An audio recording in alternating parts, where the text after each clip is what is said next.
ইবলিস কিন্তু ফেরেশতা ছিল না, এটা ভুল কথা। ইবলিস কানা মিনাল জিন্নি ফাফাসাকা আন আমরি রাব্বিহি, ইবলিস ছিল জিন জাতির একজন যে তার রবের আদেশকে লঙ্ঘন করেছে। ইবলিস ফেরেশতা ছিল না, এটা ভুল কনসেপ্ট। এমন না সে ফেরেশতা ছিল পরে শয়তান হয়ে গেছে, না, সে কখনোই ফেরেশতা ছিল না, সে জিন জাতির একজন ছিল। বিকজ এই পৃথিবীতে মানুষের আগে জিন জাতির অবস্থান ছিল, এর পূর্বে হয়তো আরো কিছু ছিল, আমরা জানি না, আল্লাহ পাক গোপন করে দিয়েছেন, আমরা জানি না। এখন ইবলিস সিজদা করেনি কেন? বিকজ সে বলেছিল খলাকতানি মিন নার ওয়া খলাকতাহু মিন তিন, আমাকে সৃষ্টি করেছেন আপনি আগুন দিয়ে, আদমকে সৃষ্টি করেছেন মাটি দিয়ে, কেন আমি আদমকে সিজদা করব? সে আদমকে সিজদা না করে এটা প্রমাণ করতে চাচ্ছে যে আল্লাহ আপনি ভুল, আমি সঠিক। নাউজুবিল্লাহ। এটাকে বলা হয় বাতিল কিয়াস, বাতিল কিয়াস, ভুল কিয়াস। এবং শুধু তাই না, আল্লাহ রাব্বুল আলামিন তাকে ওয়ার্ন করার পরেও সে কিন্তু ইউটার্ন করে তওবা করে ফিরে আসে নাই, সে তার মতের উপর অটল ছিল। পক্ষান্তরে আমাদের পিতামাতা যখন ফল খেয়ে ফেলেছেন জান্নাতে, যখন পোশাক খুলে গেছে, জান্নাতের পোশাক খুলে গেছে, ফল খাওয়ার পর প্রথম যে ঘটনা ঘটেছে, গায়ের পোশাকটা খুলে গেছে। দেখেন, সর্বপ্রথম আমাদের পিতামাতাকে জান্নাতে ফেরেশতাদের সামনে ইবলিস নগ্ন করে দিয়েছে। এটা ছিল আমাদের প্রতি ইবলিসের সবচেয়ে বড় আঘাত। শুরুতে, প্রথম আঘাত, শুরুতে শিরক করাতে পারে নাই, বেদাত করাতে পারে নাই, হারাম খাওয়াতে পারে নাই ইত্যাদি। শুরুতে আমাদের পিতামাতাকে সে অবাধ্যতায় লিপ্ত করে গা থেকে জান্নাতের পোশাকটা খুলে ফেলে দিয়েছে। এখান থেকে আমাদেরকে বুঝতে হবে, আজকের এই গ্লোবাল সোসাইটিতে আমরা যে নগ্নতার এই ভয়াল থাবা এবং প্রদর্শনী দেখছি, এটা ওই আসমানের ওই যে ইবলিসের যে চক্রান্ত, তার এই জমিনে বাস্তবায়ন হচ্ছে। বুঝাতে পারিনি মনে হয়, আল্লাহ মাফ করুন। ইবলিস আমাদের পিতামাতার গা থেকে কাপড় খুলে ফেলে দিয়েছিল। সূরা আরাফে আল্লাহ পাক এটা বলেছেন, ইয়ানজিউ আনহুমা লিবাসাহুমা লিউরিয়াহুমা মিন সাওয়াতিহিমা। হে বনু আদম, তোমরা সতর্ক থেকো, তোমাদের পিতামাতার গা থেকে কিন্তু ইবলিস কাপড় খুলে ফেলেছিল, তোমরা পৃথিবীতে গিয়ে আবার সেই কাজ করো না। তাহলে এখন আমরা একটু বুঝতে চেষ্টা করি, ইন্টেলেকচুয়াল অডিয়েন্স সবাই আমরা, আমাদের ক্রিটিক্যাল থিঙ্কার্স দরকার। তাহলে এখন যে সোসাইটির মধ্যে নগ্নতার, বেহায়াপনার সয়লাভ চলছে, every single city and country, including Dhaka, the city of Akhiruzzaman, সেটাও দেখেন কোথায় আপনি মানে স্বাধীনতা পাচ্ছেন। ইসলামিক কান্ট্রি হিসেবে আলহামদুলিল্লাহ এখানে অনেক কিছু পান, ওয়ার্ল্ডের অন্যদিকে তাকিয়ে দেখ। তার মানে ইবলিসের ওই এজেন্ডা এখন পৃথিবীতে কিছু মানুষ বাস্তবায়ন করছে, তাদের সাথে ইবলিসের একটা যোগসূত্র আছে আদর্শিক। আল্লাহ পাক আমাদের মা বোনদেরকে বেপরদামি থেকে হেফাজত করুন এবং আমাদের চোখগুলোকে আল্লাহ পাক পবিত্র করুন। কিভাবে আপনি চোখ নামিয়ে চলবেন এই সমাজের মধ্যে, এটা এত সহজ নয়, আমরা খুব ভালো করে জানি এটা এত সহজ নয়। তো দেখুন, অনেক ভিতরে চলে যাচ্ছি। আদম আলাইহিস সালাম, হাওয়া আলাইহিস সালামকে সর্বপ্রথম নগ্ন করে দিয়েছে ইবলিস। তারা কিন্তু তওবা করে ফিরে এসেছে।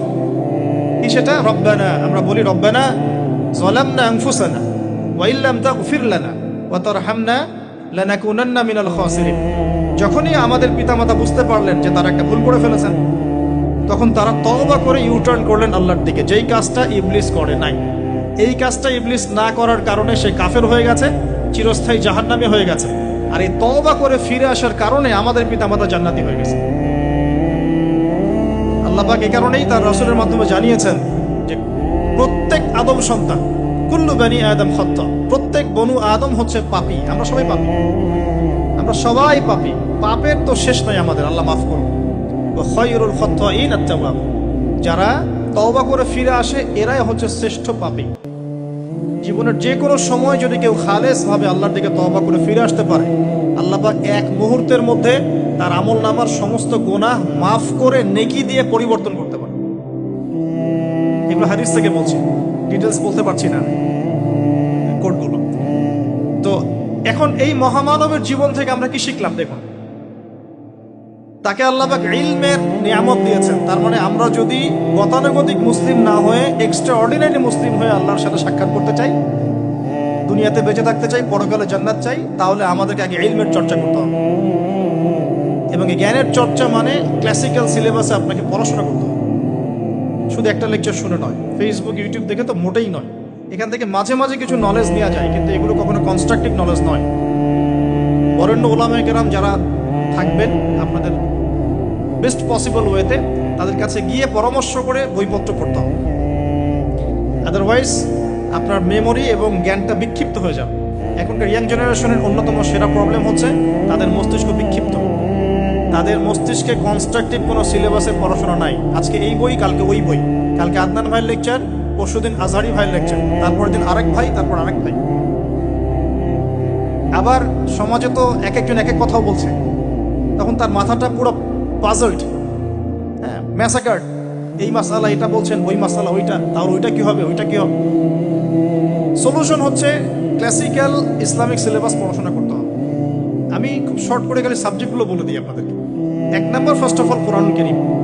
কোরআনুল কারীমের মধ্যে থাকবে authentic recitation, translation, Quranic grammar এবং অ্যারাবিক ল্যাঙ্গুয়েজ, 4টা বিষয়। তারপর থাকবে হাদিসের নবী সাল্লাল্লাহু আলাইহি ওয়াসাল্লাম। হাদিসের মধ্যে সহজ হাদিসের কিতাবগুলো পড়তে হবে। ফর এক্সাম্পল মিশকাতুল মাসাবিহ, রিয়াদুস সালিহিন, বুলুগুল মারাম, আপনার ফয়জুল কালাম, হাদিস আরবাঈন, এরকম কিতাবগুলো আগে, তারপরে আস্তে আস্তে আস্তে আপনি কঠিন কিতাবের দিকে যাবেন। তবে এগুলো ওস্তাদ ছাড়া হয় না। এরপর দরকার হচ্ছে সিরাত, নবী সাল্লাল্লাহু আলাইহি ওয়াসাল্লামের পবিত্র জীবনী। এই জীবনী যার জানা নাই, সে তার জীবনটাকে রাসূলের সিরাতের আলোকে মেলাতে পারবে না। এবং দ্বীন ইসলাম নিয়ে কিছু করতে চাইলে রাসূলের সিরাতের সুন্নাহ মাফিক করতে পারবে না। এরপর দরকার ইকোনমিক্সের জ্ঞান, ইসলামিক ইকোনমিক্স অবশ্যই। তারপরে দরকার হচ্ছে ইসলামিক ইতিহাসের জ্ঞান, ফিকহের জ্ঞান, আকীদার জ্ঞান, উসুলের জ্ঞান। এভাবে একটা কনস্ট্রাকটিভ সিলেবাস দাঁড়ায়। তারপরে গিয়ে একজন মানুষের জ্ঞানটা পাকাপোক্ত হবে।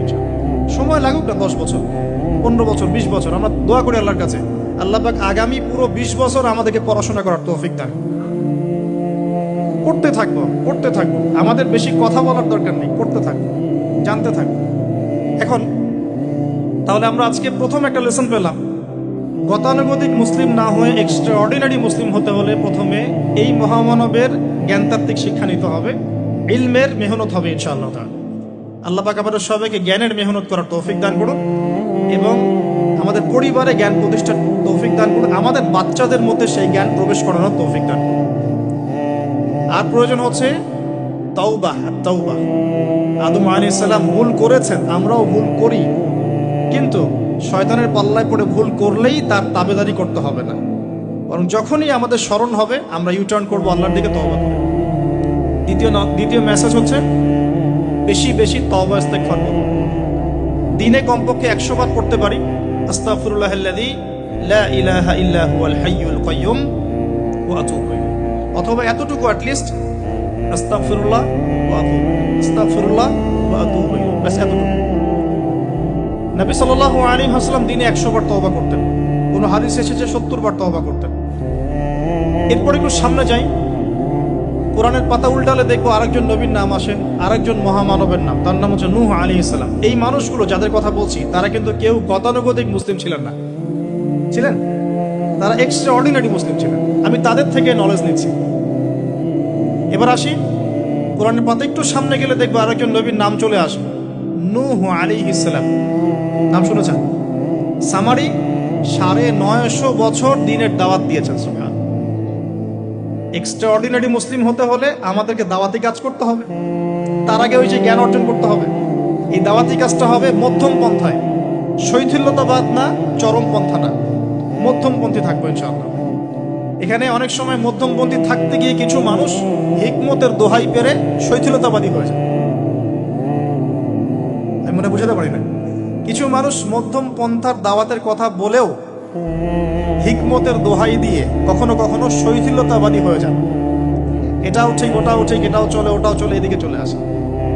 আবার কিছু মানুষ মধ্যম পন্থার কথা বলে অনেক সময় খুব ওভার এগ্রেসিভ পদক্ষেপে চলে যাবে। দুটোই উম্মার জন্য ক্ষতিকর। এই জন্যই ক্লাসিক্যাল ওলামায়ে কেরামের সাথে পরামর্শ ভিত্তিক চলাফেরা করা উচিত। তাহলে তারা ডাইরেকশন দিতে পারবেন যে কোনটা এই প্রেক্ষাপটে করা উচিত, কোনটা করা উচিত। তো নূহ আলাইহিস সালামের জীবন থেকে আমরা শিখছি দাওয়াতের মেহনত করতে হবে। এটা আমি আজকেও শিখলাম নতুন করে। নিজের মধ্যেই মনে হলো যে আমার সামনে যে ভাই গাড়ি ড্রাইভ করছেন তাকে তো দুটো কথা বলতে পারতাম, কেন বললাম না? যে ইমামের পিছনে নামাজ পড়ে আসলাম তাকে তো দুটো কথা বলতে পারতাম, কেন বললাম না? বলতে পারতাম যে ইমাম সাহেব আপনি শুনুন, নবী সাল্লাল্লাহু আলাইহি ওয়াসাল্লাম বলেছেন দুনিয়ার সবচাইতে নিকৃষ্ট চোর হচ্ছে সে ব্যক্তি যে রুকু সেজদা ঠিক মতো আদায় করে না। চুরি করলে চোরের হাত কেটে ফেলতে হয়। যদি কেউ আমার ফোনটা চুরি করে, ইসলামিক লস কি বলছে? তার হাতটা কেটে ফেলতে হয়। আর নবীজি বলছেন সবচেয়ে নিকৃষ্ট চোর সে ব্যক্তি যে ব্যক্তি রুকু সেজদা ঠিক মতো আদায় করে না। তো আমরা এরকম দাওয়াতের অনেক ক্ষেত্র পাই, নিজেও ফিল করলাম যে না, আসলে মনে হয় আমি পরিপূর্ণ দায়ী হতে পারছি না। আমি তো যে বিমানে আসলাম তার কেবিন ক্রুদেরকে দাওয়াত দিতে পারতাম, অ্যাটলিস্ট শালীনতার একটা আয়াত শোনাতে পারতাম যে এই পোশাকগুলো মেয়েদের পরা উচিত নয়। যে পোশাকটা আপনি পরে আছেন আকাশে উঠছে, সুবহানাল্লাহ, 1 সেকেন্ডের মধ্যে প্লেন ক্র্যাশ করতে পারে। পসিবল? Not possible. 1 সেকেন্ডের মধ্যে। সেখানে আমি কিভাবে আল্লাহর জিকির বাদ দিয়ে বেহায়াপনা লিপ্ত হতে পারি? বিশ্বাস করেন, হয়তো বা আমি একটু দুর্বল মনের মানুষ কিনা জানি না, কিন্তু আমি এয়ারে উঠলে আমার সবসময় ফিকির থাকে লা ইলাহা ইল্লাল্লাহ লা হাওলা ওয়ালা কুওয়াতা ইল্লা বিল্লাহ আস্তাগফিরুল্লাহ ওয়া আতুবু ইলাইহি।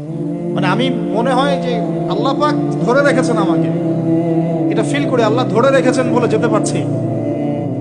ওখানে আমরা কিভাবে নগ্নতা প্রদর্শনী করতে পারি, কিভাবে করতে পারি? তো দাওয়াতের অনেক ক্ষেত্র সামনে আসে। আপনার সন্তানকে, আপনার স্ত্রীকে, আপনার প্রতিবেশীকে, ড্রাইভারকে, সবজিওয়ালাকে আমরা দাওয়াত দিতে পারি। বাট আমি মনে হচ্ছে যে আমি আসলে কথাটা বলছি বড় গলায়, আমি এখনো নিজেও এটা হতে পারি না। আল্লাহ পাক আমাদেরকে হওয়ার তৌফিক দান করুন।